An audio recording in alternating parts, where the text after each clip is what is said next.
Hey guys, welcome to our channel. இன்றைக்கி வீடியோவில் நம்ம என்ன டாபிக் பற்றி பார்க்க போகிறோன்னா 11/11/2025 போர்ட்டல் டே. இந்த போர்ட்டல் டேவை வந்து தவறவே விடாதீங்க. உங்களுக்கு என்ன விஷயம் இன்னும் நிறைவேறாமல் இருக்கோ, அதாவது நீங்கள் நீண்ட நாளாக ஆசைப்பட்டிருப்பீங்க ஒரு விஷயம் நடக்கணுமே அப்படின்னு, அது டிலே ஆகுது அப்படின்னா இந்த போர்ட்டல் டே அன்னைக்கு வந்து நீங்கள் ட்ரை பண்ணுங்கள். நீங்கள் ஆசைப்பட்ட விஷயம் அடுத்த 11/11/2026க்குள்ளாடி நிச்சயமாக நடக்கும். இதில் நீங்கள் என்ன கோரிக்கையை வச்சு நீங்கள் செய்கிறீங்களோ அந்த கோரிக்கைகள் அனைத்துமே வந்து நீங்கள் அதை நோக்கி பயணம் பண்ணுறதுக்கான வாய்ப்புகளை இந்த பிரபஞ்சம் ஏற்படுத்தி கொடுப்பாங்க. அது மட்டும் இல்லாமல் பிரபஞ்சம் உங்களுக்கு ஃபேவராக தான் ஒர்க் பண்ணுவாங்க. இது கண்கூடா நான் வெற்றி கண்ட ஒரு முறை. இது ஒவ்வொரு வருடமும் நான் இதை பயன்படுத்திட்டு வரேன். என்னுடைய வாழ்க்கையில் வந்து நிறைய விஷயங்கள், நிறைய அனுபவங்கள் எல்லாத்தையுமே வந்து பிரபஞ்சம் எனக்கு பாசிட்டிவாக கொடுத்துருக்காங்க. அதாவது இது நான் 100% வெற்றி கண்ட முறை. அதை வந்து உங்களுக்கு நான் சொல்கிறேன், மிஸ் பண்ணவே பண்ணாதீங்க. உங்கள் வாழ்க்கையில் நீங்கள் அடுத்த கட்டம் போகணுன்னு நீங்கள் ஆசைப்படுறீங்க, என்னுடைய வாழ்க்கையும் வந்து சேஞ்ச் ஆகணும், நானும் வந்து நல்ல பாசிட்டிவான ஒரு பர்சனாக இருக்கணும்னு நினைக்கிறப்போ நிச்சயமாக இதை நீங்கள் பயன்படுத்துங்க. உங்கள் லைஃப்பில் வந்து உங்களுக்கு என்ன வேணும்னு நினைக்கிறீங்களோ அந்த விஷயத்தை வந்து ரொம்ப ஈஸியாக வந்து உங்களுக்கு ஈர்த்து கொடுக்கும். நீங்கள் இதை செஞ்சு முடிச்சிங்க அப்படின்னா அடுத்தடுத்த ஸ்டெப் எல்லாமே உங்களுக்கு ரொம்ப ஈஸியாக இருக்கும். இந்த போர்ட்டல் டேவை வந்து நீங்கள் எப்படி பயன்படுத்துறது, இந்த போர்ட்டல் டேவில் வந்து நீங்கள் என்னென்ன செய்யணும், அதை பற்றி தான் இந்த வீடியோவில் நம்ம பார்க்க போகிறோம். நம்ம சேனலுக்கு நீங்கள் இதான் ஃபஸ்ட் டைம் வரீங்கன்னா மறக்காமல் சப்ஸ்கிரைப் பண்ணிக்கோங்க. பக்கத்தில் இருக்கக்கூடிய பெல் பட்டனையும் கிளிக் பண்ணிக்கோங்க. அப்போ தான் நான் போடக்கூடிய வீடியோஸ் எல்லாமே உடனுக்குடன் உங்களுக்கு நோட்டிஃபிகேஷனில் வந்துக்கிட்டே இருக்கும். வாங்க வீடியோக்குள்ளாடி போகலாம். 11/11/2025 அன்னைக்கு இந்த மெத்தடை வந்து எந்த நேரத்தில் எல்லாம் நீங்கள் செய்யலாம் அப்படின்னா, காலையில் பிரம்ம முகூர்த்த நேரத்தை வந்து நீங்கள் பயன்படுத்திக்கோங்க. இன்னொரு டைமிங் வந்து பார்த்தீங்கன்னா காலையில் 11 மணிலேருந்து 11:15 இந்த இடைப்பட்ட நேரத்துக்குள்ளாடி செய்யணும். நைட்டு வந்து பார்த்திங்கன்னா 11 மணிக்கு மேலே 11 மணிலேருந்து 11:15 இந்த இடைப்பட்ட நேரத்துக்குள்ளாடி நீங்கள் செய்யலாம். அப்படி இல்லைன்னா நீங்கள் எந்த நேரத்தில் வேணும்னாலும் செய்யலாம். ஆனால் நான் இப்போ சொன்ன இந்த பர்டிகுலர் டைமை வந்து நீங்கள் பயன்படுத்திக்கோங்க. போர்ட்டல் டேயில் வந்து இந்த பிரபஞ்ச சக்தி வந்து அதிகமாக இருக்கும். நீங்கள் பிரபஞ்சத்தோட ஈஸியாக கனெக்ட் ஆக முடியும். உங்களுக்கு என்ன ஒரு விஷயம் வேணும்னு நினைக்கிறீங்களோ அந்த விஷயத்தை வந்து ஈஸியாக உங்கள் லைஃப்பில் வந்து அட்ராக்ட் பண்ணி எடுக்க முடியும். அதாவது இந்த பிரபஞ்ச சக்தியோடு நீங்கள் ஈஸியாக கனெக்ட் ஆயிடுவீங்க. அது மட்டும் இல்லாமல் உங்களுடைய விஷ் எல்லாமே உடனுக்குடனும் நிறைவேற்றி கொடுக்கப்படுறதா இந்த போர்ட்டல் டே. இந்த மெத்தடை நீங்கள் செய்ய போகிறதுக்கு முன்னாடி குளிச்சுட்டு தான் இதை நீங்கள் செய்யணும். பெண்கள் தீட்டு சமயத்தில் செய்யலாம். நீங்கள் நான்வெஜ் சாப்பிட்டுட்டு இதை நீங்கள் செய்யலாம். இந்த முறை வந்து செய்கிறதுக்கு முன்னாடி குளிச்சிடுங்க. நீங்கள் குளிச்சுட்டு வரப்போ வந்து ரொம்ப ஃப்ரெஷ்ஷாக இருப்பீங்க. அது மட்டும் இல்லாமல் உங்கள் ஆறாவை சுற்றி இருக்கக்கூடிய தேவையில்லாத நெகட்டிவிட்டி எல்லாமே வந்து ரிமூவ் ஆகும். அப்போது நீங்கள் உடனே இந்த மெத்தடை நீங்கள் செய்கிறப்போ உங்களுடைய எண்ணங்கள் எல்லாமே ரொம்ப பாசிட்டிவாக இருக்கும். நீங்கள் செய்யக்கூடிய இந்த மேனிஃபெஸ்டேஷனும் பிரபஞ்ச சக்தியோட கனெக்ட் ஆக முடியும். அதுக்காக தான் குளிச்சுட்டு பண்ண சொல்கிறது. அமைதியான ஒரு பிளேஸை சூஸ் பண்ணுங்கள். யாரும் உங்களை டிஸ்டர்ப் பண்ணாத மாதிரி பார்த்துக்கோங்க.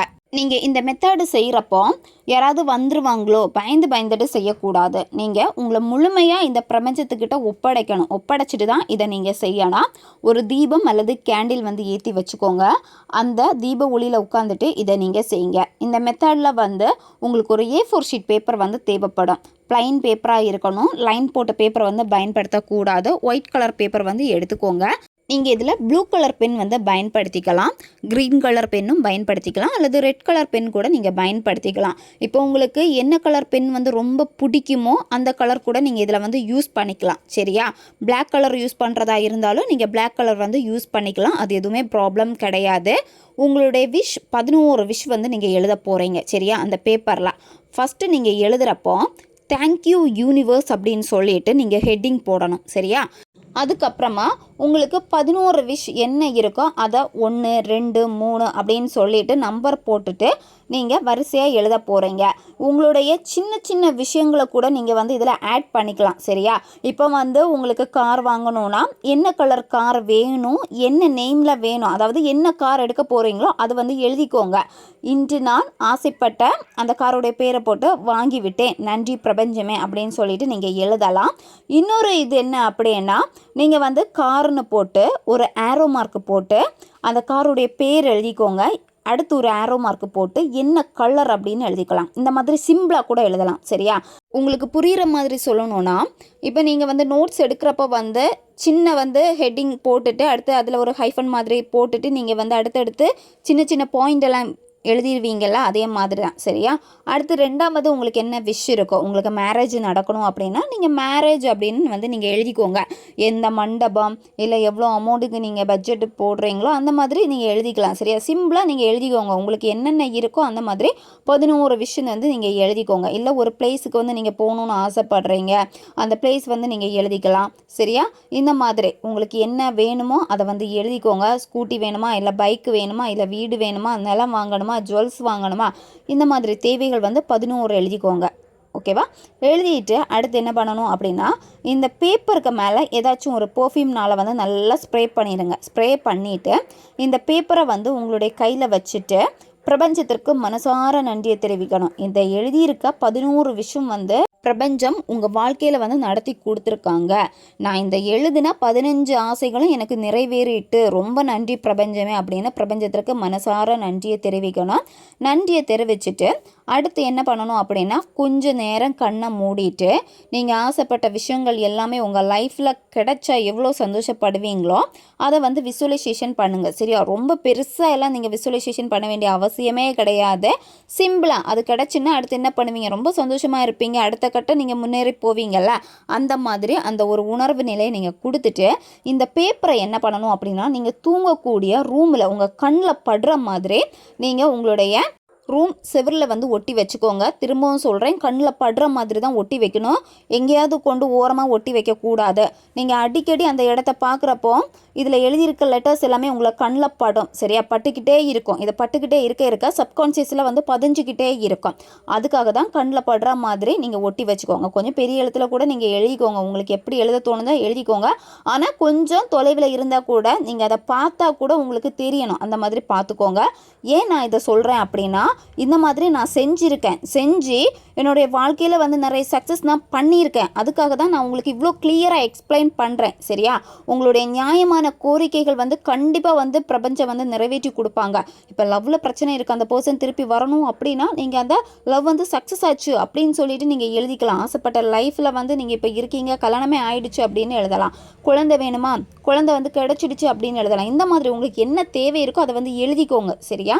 நீங்கள் அதுக்கப்புறமா உங்களுடைய நார்மல் வேலை என்னவோ அந்த வேலையை நீங்கள் பார்க்க ஆரம்பிச்சிடுங்க. ரொம்பவும் சிம்பிள் தான். கொஞ்சம் நேரம் இதுக்காக நீங்கள் ஸ்பெண்ட் பண்ணாலே போதும். டெய்லியுமே நீங்கள் பார்க்குறப்போ அதை நீங்கள் ரீட் பண்ணிகிட்டே வருவீங்க. அது உங்களுடைய சப்கான்ஷியஸில் வந்து பதிய என்ன ஆகும் அப்படின்னா, பிரபஞ்சம் அந்த வழியில் வந்து உங்களை வழி நடத்த ஆரம்பிப்பாங்க. சரியா? உங்களுக்கு என்ன தேவை இருக்கோ அதை பிரபஞ்சத்திட்ட கொடுத்துட்டீங்க, சொல்லிட்டீங்க. அப்போ பிரபஞ்சம் அதுக்கானவே வந்து உங்களுக்கு ஈஸி பண்ணி கொடுப்பாங்க. உங்களுக்கு சில தடைகள் கஷ்டம் வந்தாலுமே நீங்கள் அதை தாண்டி நிற்கணும். கண்டிப்பாக இது எனக்கு வேணும், நான் அடையணும் அப்படின்னு சொல்லிட்டு நீங்கள் அடுத்த கால் எடுத்து வைக்கணும். நீங்கள் பயந்துட்டு இருக்கக்கூடாது. ஏன்னா பிரபஞ்சம் வந்து கொடுக்கறதுக்கு முன்னாடி சோதனைகளையும் வந்து கொடுப்பாங்க. சரியா? ஏன்னா எனக்கு நடந்திருக்கு, நான் அதை தான் சொல்கிறேன். ஆனால் பிரபஞ்சம் நீங்கள் வந்து கரெக்டாக இதுதான் வேணும் அப்படின்னு நீங்கள் இருக்கிறப்போ அடுத்த கட்டத்துக்கு உங்களை கண்டிப்பாக மூவ் பண்ணி கொண்டு போய்கிட்டே இருப்பாங்க. ஏன்னா என்னுடைய லைஃப்பில் வந்து சக்ஸஸ் பண்ணியிருக்கேன். அதுக்காக தான் சொல்கிறேன். தயவு செஞ்சு நீங்களும் பயன்படுத்துங்க. நிறைய பேருக்கு வந்து பிலீவ் இல்லாமல் இருக்கும். நான் ஏன் சொல்கிறேன்னா, இதை நீங்கள் செஞ்சீங்க அப்படின்னா அதுக்கப்புறமா கண்டிப்பாக உங்களுடைய ஒரு விஷயம் வந்து உங்களுக்கு நடக்கிறப்பவே உங்களுக்கு நம்பிக்கை வரும். ஏன்னா இதுதான் லா ஆஃப் அட்ராக்ஷன். உங்களுடைய எண்ணங்களின் படி தான் எல்லாமே வந்து உங்களுக்கு நடக்குது. அதனால் எண்ணத்தை சரியாக வச்சுக்கோங்க. எப்போவுமே முடிஞ்ச அளவுக்கு வந்து பிரபஞ்சத்துக்கு வந்து நன்றி சொல்லிக்கிட்டே இருங்க. உங்களுக்கு வாழ்க்கையில் கிடைச்ச எல்லா விஷயத்துக்கும் நன்றி சொல்லுங்கள். இவ்வளோ தூரம் வந்து இக்கட்டான சிச்சுவேஷன்களையும் தாண்டி நீங்கள் வந்து ட்ராவல் பண்ணிட்டு வந்திருக்கீங்க அப்படின்னா எல்லாமே இந்த பஞ்சபூதங்கள் தான். சரியா? அதனால் மனசார பிரபஞ்சத்திற்கு எப்போவுமே நன்றியை தெரிவிச்சுக்கிட்டே இருங்க. நிச்சயமாக உங்கள் லைஃப்பில் வந்து நீங்களும் மிராக்கிளை பார்ப்பீங்க. இதை வந்து தவறவே விடாதீங்க. தேவைப்படுறவங்க பயன்படுத்திக்கோங்க. வீடியோவை தேவைப்படுற உங்கள் ஃப்ரெண்ட்ஸுக்கும் ஷேர் பண்ணுங்கள். அவங்களுக்கும் இது உபயோகமாக இருக்கும். அடுத்த ஒரு வீடியோ பதிவில் சந்திக்கலாம். நன்றி.